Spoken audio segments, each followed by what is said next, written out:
Good morning, everybody. How are you? I'm late today. I was out walking Lucy and got into a conversation with a friend of mine.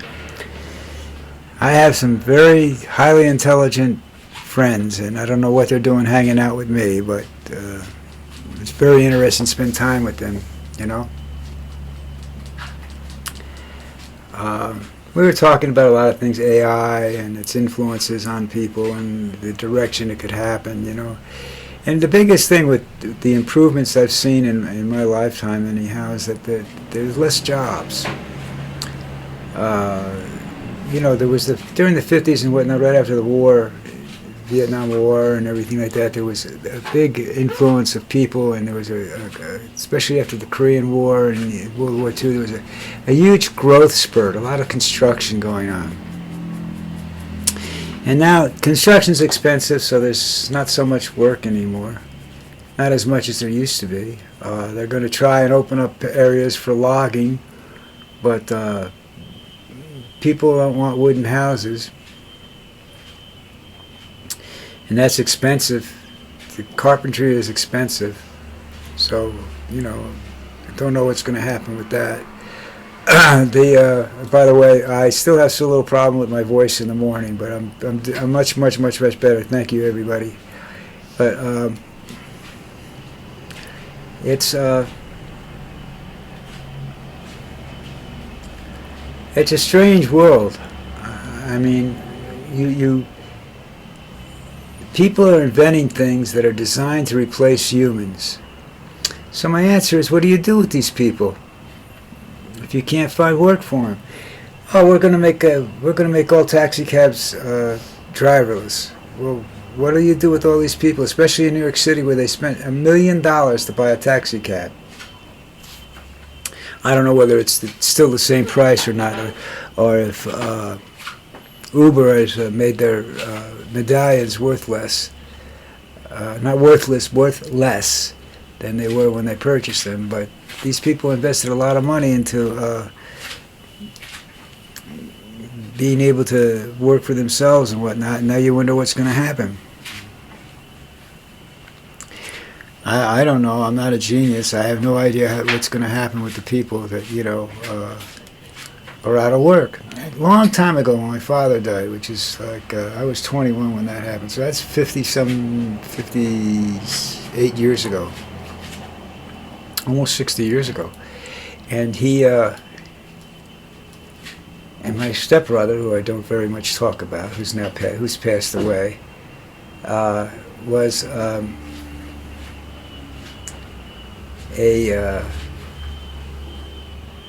came to me and said that, you know, you should start worrying about managing people. And that's even more true today. I mean, the most important jobs you're going to have out there are personnel jobs, managing people. Because you're going to reach a point where you can manufacture these products more efficiently and whatnot, but who's going to buy them if they're not working? Where are people going to get the money to buy these products that you can now manufacture very cheaply, but which you're not going to sell cheaply? That's the kicker. They won't sell them cheaply, so you never know about that. That's kind of a weird situation there. But anyhow,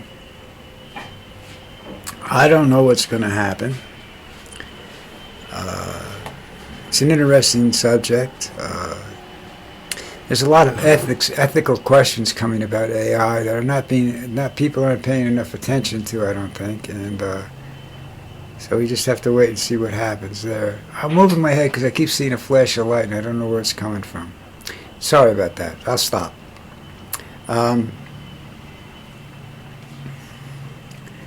Lucy's over at her normal spot. She had breakfast. I mean, by the time I walk out of the room from putting the dish down, the food's gone. But anyhow, you know, I come from a generation. We didn't have cell phones. We had rotary dial. We didn't even have touch tone, what they call touch tone. I worked at the phone company. I installed touch tone. into the computer banks and whatnot at the time, the server banks.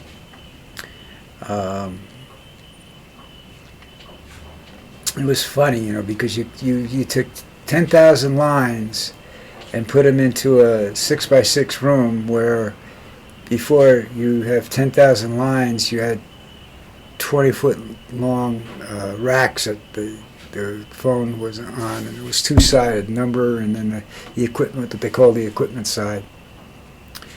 Very strange progress, you know. I went to work at the post office.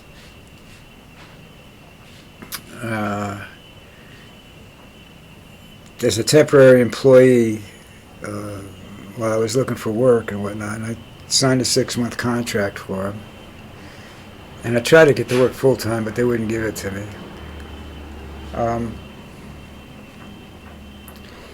But you had, because I knew, I could see the writing on the wall. I mean, I walked in and took over worked in this huge space that was now run by like 3 or 4 machines. I processed, the machine I would process, work on would between 250 and 350,000 pieces of mail a day. In a, well, it wasn't 8 hours because I had to go get mail and everything like that, you know. And when I was done, they would send me someplace else. But it was an amazing piece of, it was a sorter. It was an OCR reader. It read, it converted zip codes and addresses into code. It was fascinating to see these machines work and at the speed they worked at. And then you would take the various boxes with from the various areas, and this would be a job for like 6 or 7 people, and there were 2 of us working on it. You know, that's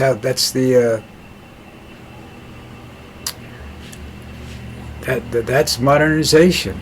So I knew if I worked for them, I wouldn't be in that building long, and I was right. After I left, and 5 years later, that building was shut down. It was not being profitable anymore. You know,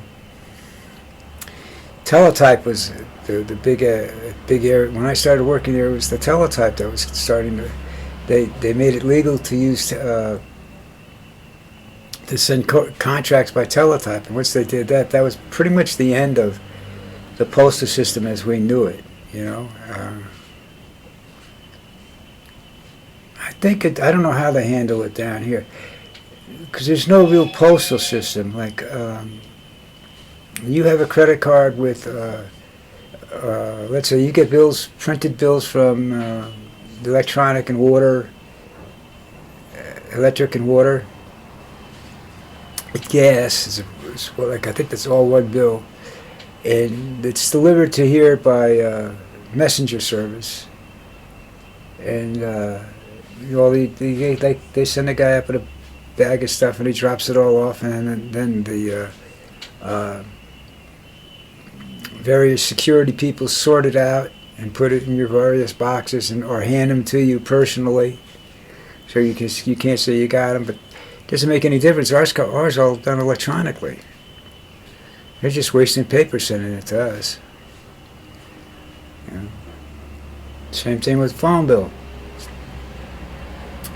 If you order a credit card, they send it by armed special messenger. And you have to sign a bunch of forms. They sit there and watch you sign the forms, and they fingerprint you in the whole 9 yards to get your credit card.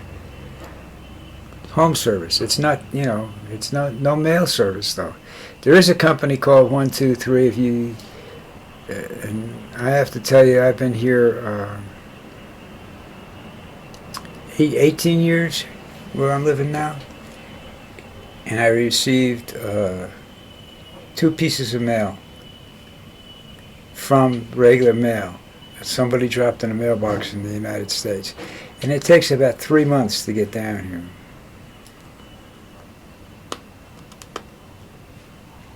And I've already replaced it with electronically, so, you know. Not the most advanced part of the world, but they call Medellin the most wired city in the world. Which just means that they can watch you. And they do. They watch people get robbed all the time. Doesn't mean they stop them. They just watch them get robbed. It's like television, you know. But again, automation started putting people out of work. You can blame Ford for that, Henry Ford for that, and his assembly line. That's the beginning of the end. That was the beginning of the end of individual manufacturing, and became mass manufacturing, which was supposed to be cheaper, but when unions got involved in it, it got more expensive. You know, unions are fun. Do you know that they have a guy called a brakeman that works on, that has to ride? He has to ride on every train cross country, and he does absolutely nothing because it's all done electronically now. But he has to. You have to have a brakeman on the train, so he gets to go wherever he wants in the country for free. But that's the union.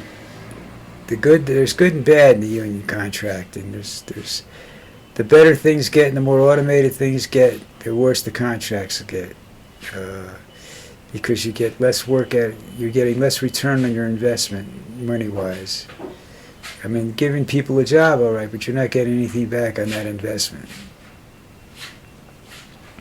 The corporations don't like that. They like to see some sort of return on their investment, you know.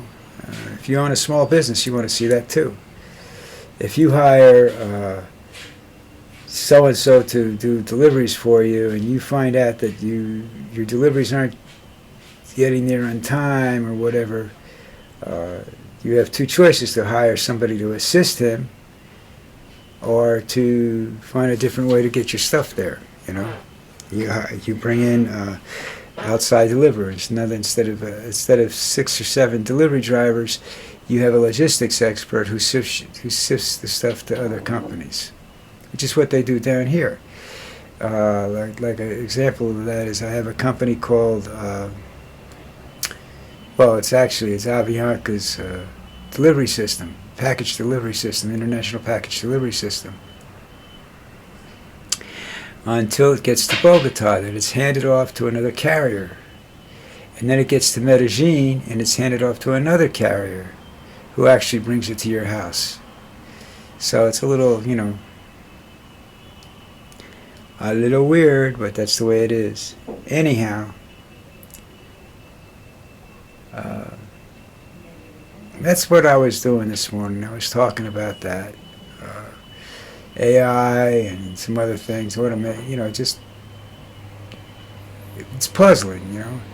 Of course, the big story in the United States is birthright citizenship. Now, what comes into play is, to these people, these Cubans and what have, and like a friend of our family that went up there and had the baby in the United States to get the passport and everything like that, do they lose their American citizenship? And people say, oh, it's no big deal. Yeah, it can be. If you're living in the United States, it's a huge deal because you lose all your benefits. You lose Social Security. That money, they're not going to give you that money. Okay? You're not going to get it. And everybody that works usually contributes in some manner, shape, or form to Social Security. So, you know, whether they use it or not. Well, listen, it's Saturday. I have some thinking to do about how I'm going to handle this stuff here because it's not really going over real big. But we'll see. And I'll be back on Monday. I'm not going to be around tomorrow. I'm going to take the day off, sleep late. This is the day. I should have done that today. I should have taken a day off because I didn't realize I was going to run into my friend, and because he usually works Saturday. He works with a company in the United States, so they work from home. And I met my other friend, Hugo, beautiful girlfriend, and Hugo's brilliant. And I'm so happy I have these guys, that I know these people and that they're friends of mine, you know, and that they put up with me being what I am, an old guy, not so smart anymore. Alright, so listen, subscribe, okay? And you too can listen to the old guy. Alright? And I will talk, I might change I'm going to do some different types of videos, and I might use a different title called The Old Guy. So if you see it, yeah, it'll be me. Alright, you guys take care, have a good day, and I'll see you tomorrow. I mean Monday, sorry, Monday.